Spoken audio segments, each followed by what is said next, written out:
Alexandre pour officemonami.com. Alors ça y est, vous avez fini votre document, il est beau, il est mis en page, mais le problème c'est que votre boss rentre dans 2 minutes en réunion et il en a absolument besoin.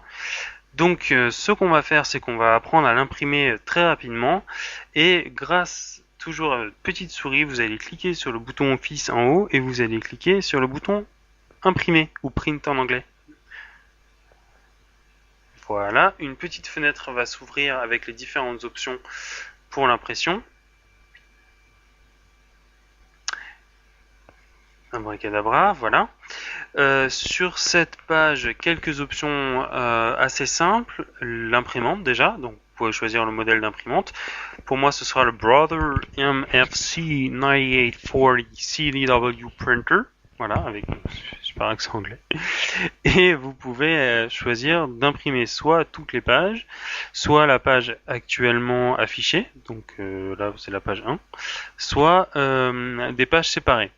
Voilà, donc pour l'instant on va simplement imprimer tout le document et on peut l'imprimer en plusieurs copies, c'est-à-dire en copie 2, 3, 4, 5 exemplaires ou 4, 3, 2, 1 exemplaire. Bon, comme le boss est tout seul, on va simplement l'imprimer en un exemplaire et on va faire OK.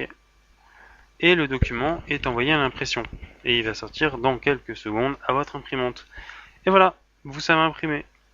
Félicitations! Rebonjour amis de Word 2007, Alexandre de officemonami.com pour vous présenter le système de sauvegarde sur Word. Alors si vous ne connaissez absolument pas ce système, ça va vous permettre d'enregistrer et de garder dans un coin le petit document que vous avez écrit. Donc ce qui fait que demain, dans une semaine, dans un an, vous allez pouvoir réutiliser ce document pour le terminer, le modifier, l'imprimer, etc., etc. Alors, si vous connaissez les versions Word 2003, ça va vraiment pas vous poser de problème. C'est exactement le même système.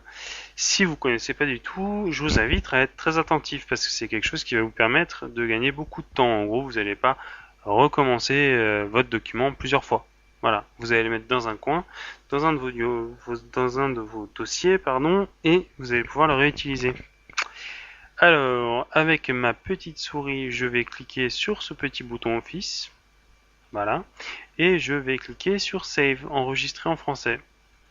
Quand je clique dessus, j'arrive sur une petite fenêtre qui va me montrer mes dossiers et je vais pouvoir enregistrer dans le dossier que je souhaite le document. Voilà, je vais mettre ça ici. Voilà. Et donc ici, je vais pouvoir le nommer d'une certaine façon. Alors attention à bien le nommer d'une façon qui va vous permettre de le reconnaître. C'est-à-dire si je tape document 1, très peu de chances que dans un an je sache encore ce qu'est ce document-là sans devoir l'ouvrir. C'est-à-dire que là, ce que je vais faire, je vais donner un titre suffisamment évocateur pour pouvoir, sans l'ouvrir, savoir quel est ce document. Donc je vais mettre texte d'exemple, texte exemple pour office mon ami.com. Et voilà. Donc maintenant, je saurai que dans le dossier document, j'ai ce document appelé texte exemple pour officemonami.com qui est en fait le fichier sur lequel nous travaillons depuis tout à l'heure. Je pourrai donc le réouvrir tout à l'heure.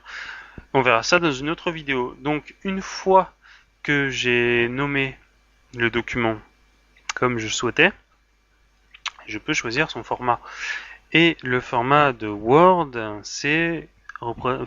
format est représenté par les 3 et 4 petites lettres qu'on voit ici. DocX.